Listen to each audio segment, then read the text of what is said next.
sering terkecoh dengan istilah organik, hidroponik, dan aquaponik.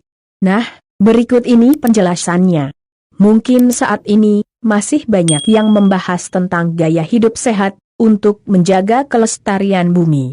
Nah, orang yang dalam golongan ini biasanya tidak menyukai hal yang dapat mencemari bumi atau lingkungan sekitar, termasuk pupuk dari bahan kimia.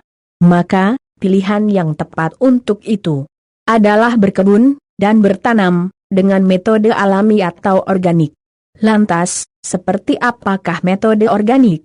Jadi, menumbuhkan tanaman dengan metode alami atau organik, yaitu sistem budidaya yang tidak menggunakan bahan kimia sintetis dan berdasar pada prinsip kesehatan, ekologi, dan perlindungan alam. Sebagai gantinya, dibuatlah pupuk yang berasal dari alam, baik berupa pupuk kandang, kompos, maupun pupuk cair. Pestisida yang digunakan pun juga pestisida nabati semisal rendaman daun tembakau, rendaman daun bawang, dan masih banyak lagi. Nah, itulah penjelasan menanam dengan metode organik. Selanjutnya, menanam secara hidroponik.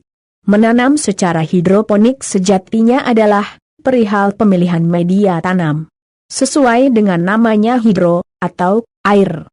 Hal ini berdasar pada beberapa penelitian yang membuktikan bahwa air lebih steril dibandingkan dengan tanah sebagai media tanam karena tanah mudah terinfeksi dan ditumbuhi jamur yang dapat menyerang akar.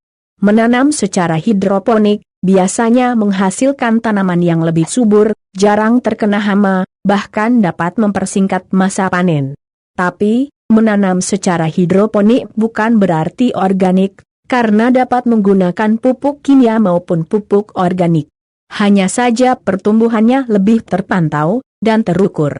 Alasannya adalah hidroponik harus selalu terpantau, semisal pH air, kandungan nutrisi, dan sirkulasi udara. Berikutnya, menanam secara aquaponik adalah bentuk evolusi dari hidroponik. Sebuah pengembangan bertanam yang hadir sebagai solusi saat lahan tanam semakin menyempit. Berdasarkan pada simbiosis mutualisme, aquaponik adalah gabungan dari budidaya hidroponik dan budidaya ikan. Dalam prosesnya, tanaman memanfaatkan unsur hara yang dihasilkan dari kotoran ikan, dan tanaman yang memfilter vegetasi yang mengurai zat beracun pada kotoran ikan serta mensuplai oksigen dalam air. Daun-daun tua pada tanaman juga dapat menjadi pakan ikan. Jadi, air kolam ikan dapat sekaligus menjadi media tanam untuk tanaman, karena kandungan air kolam ikan diyakini sudah cukup lengkap untuk menutrisi tanaman. Hal ini dapat diartikan bahwa ikan dan tanaman tumbuh secara alami atau organik. Contoh kombinasi yang sering dijumpai untuk aquaponik adalah budidaya ikan nila, juga sayuran hijau. Sebenarnya hal ini bergantung pada iklim lokal dan jenis yang tersedia. Nah, ketiga metode tanam tersebut tentunya memiliki keuntungan dan kelebihan masing-masing. Jadi, ketiganya sama-sama baik, bergantung situasi dan kondisi lingkungan sekitar.